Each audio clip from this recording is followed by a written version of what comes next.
Picture Napoleon. Go on, you already have.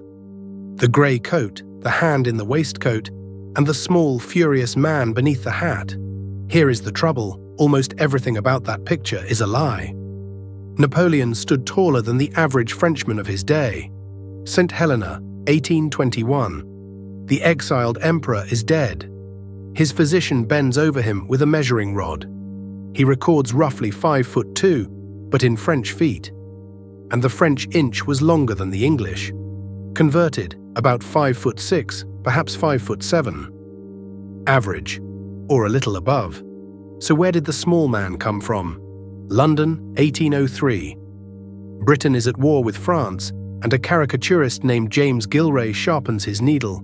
He draws the emperor as little Boney, a tiny tantrum-throwing general drowning in giant boots. The prints hang in shop windows, and the image marches across Europe faster than any army. The myth had accomplices.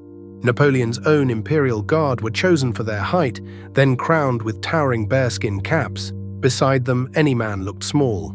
His soldiers called him Le Petit Caporal, the little corporal. It was affection for a general who shared their fires, never a measurement.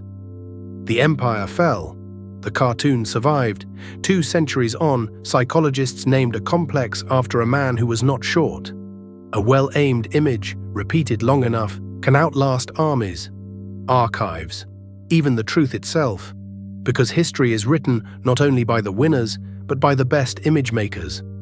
So look again at the past you carry in your head and ask how much of it is a portrait and how much is a caricature.